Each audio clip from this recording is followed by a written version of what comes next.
Good morning friends, कैसे हैं आप लोग। उम्मीद है मस्त होंगे, स्वस्थ होंगे। तो मैं आपके लिए लेक्चर लेके आऊँ which is very important for you class 9 इतिहास, जिसमें हम लोग देखेंगे भारत और समकालीन विश्व, जिसे हम लोग वर्ल्ड हिस्ट्री भी कहते हैं। क्या कहते हैं फ्रेंड्स? जिसे हम लोग वर्ल्ड हिस्ट्री भी कहते हैं, वर्ल्ड हिस्ट्री भी कहते हैं। तो जैसा कि मैंने बताया है आपको, किसी भी चीज़ को पढ़ने से पहले हम लोगों को उसके इंट्रोडक्शन लेक्चर को ज़रूर लेना चाहिए, ताकि हमें पता चल सके कि उसके अंदर क्या क्या चीज़ें हैं, क्या चीज़ हमें वीक है, हमारी वीक है। क्योंकि पढ़ने के बाद जब हम लोग पढ़ते हैं तो हम लोग को देखना होता है कि हम लोग की चीज़ें क्या वीक हैं, क्या अच्छी हैं। तो हम लोग को वीक चीज़ों पर ध्यान देकर और हमें उसे अच्छा करना होता है। तो हम लोग देखते हैं, जैसा कि मेरा ये इंट्रोडक्शन लेक्चर है, तो इसमें हम लोग देखते हैं इंट्रोडक्शन में हम लोग क्या क्या देखते हैं। तो हम लोग देखते हैं पहला सबसे फ्रेंड्स वर्ल्ड हिस्ट्री। ठीक है, एक इंडियन हिस्ट्री होता है और एक वर्ल्ड हिस्ट्री होता है। वर्ल्ड हिस्ट्री होता है तो क्लास 8 तक आपका इंडियन हिस्ट्री दिया हुआ है। क्लास 8 तक इंडियन हिस्ट्री दिया हुआ है। और जब क्लास 9th और 10th देखेंगे तो उसमें वर्ल्ड हिस्ट्री दिया हुआ है।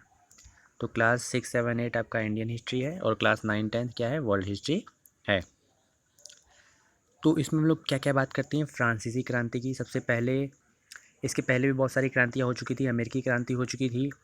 आज अमेरिका इसलिए डेवलप है क्योंकि फ्रेंड्स ये वहाँ पे बहुत पहले ही रिवॉल्यूशन हो चुका था और वो बहुत पहले ही आज़ाद हो गया था। और अमेरिका गिरते संभलते आज स्टैंड हो चुका है। तो फिर हम लोग देखते हैं फ्रांसीसी क्रांति होती है लुइस 16 के समय में, 1789 समथिंग में होती है।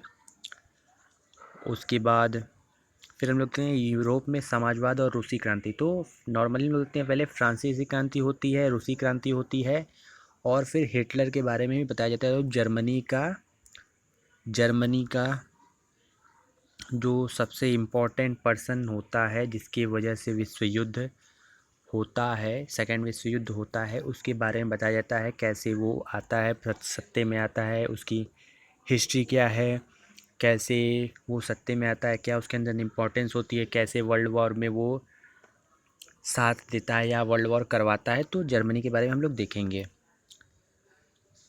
उसके बाद हम लोग देखते हैं फ्रेंड्स जीविका, अर्थव्यवस्था एवं समाज के बारे में। तो उसमें सेकेंड पार्ट में क्या दिया हुआ है? जीविका, अर्थव्यवस्था एवं समाज के बारे में। तो इसमें चौथा और पांचवा लेक्चर जो है, इसमें क्या दिया हुआ है? नॉर्मली कैसे लोग जीविका चलाते थे और अर्थव्यवस्था और समाज के बारे में दिया हुआ है। जैसे वन्य समाज और उपनिवेशवाद,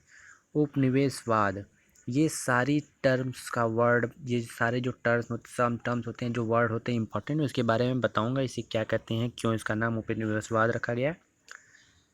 फिर हम लोग देखेंगे आधुनिक विश्व में चरवाहे क्या थे, उनका आधार क्या था, कैसे वो किस चीज़ों को यूज करते थे, कैसे खाते थे, कैसे एग्रीकल्चर करते थे। तो इसके सबके बारे में हम लोग देखेंगे।